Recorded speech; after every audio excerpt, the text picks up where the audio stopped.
சமீபத்துல கேபிஒய் பாலா மீதான புகார்கள் சமூக வலைத்தளங்கள்ல காட்டுத்தீ போல பரவுச்சு. இந்த சமூக வலைத்தள பக்கங்களை பார்த்தாலுமே கேபிஒய் பாலா தான் பேசு பொருளாக இருந்தாரு. இந்த நிலையில பிரபல யூடியூபர் லண்டன் தமிழன் கேபிஒய் பாலாவிற்கு லண்டனருக்கும் என்ன சம்மந்தம் அப்படின்னு தன்னுடைய வலைத்தள பக்கத்துல தெளிவாக சொல்லியிருக்காராம். அதுல ஒரு முறை லண்டனுக்கு கேபிஒய் பாலாவும் அமுதவாணனுமே ஒரு ஈவெண்ட்டுக்காக போயிருக்காங்க. அதற்காக அவங்களுக்கு பெரிய அமௌண்ட்டுமே கொடுத்திருக்காங்க. இங்க வந்து ஒரு நிகழ்ச்சி நடத்தப்பட்டதற்கு நேர்மையான முறையில் அவருக்கு அந்த பெரிய தொகை வழங்கப்பட்டது. இந்த பணத்துல தான் பாலா அவர்கள் பல பேருக்கு உதவி பண்ணிட்டு இருக்காரு. இப்படி பல உதவிகள் அவர் கடினமாக உழைத்து தான் பண்றாரே தவிர மற்றபடி யாருடைய பணமோ அல்லது வெளிநாடுகள்ல இருந்து வரும் கருப்பு பணத்தையோ இல்லீகலாக அவர் பயன்படுத்தல அப்படின்னும் மக்கள் இதனை தெளிவாக புரிந்து கொள்ள வேண்டும் அப்படின்னு பாலாக்கு ஆதரவாக பேசியிருக்காரு.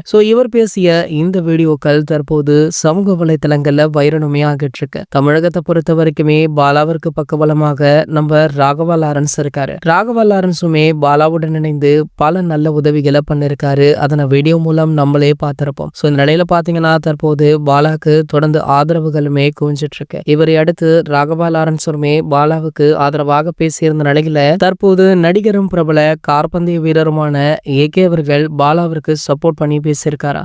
இந்த தகவலுமே தற்போது ஏகே ரசிகர்கள் மத்தியில நல்ல வரவேற்பு பெற்றிருக்கு. இது போன்ற செய்திகளை பற்றி நீங்க உடனே தெரிஞ்சுக்க நம்ம சேனலை மறக்காம சப்ஸ்கிரைப் பண்ணிக்கோங்க.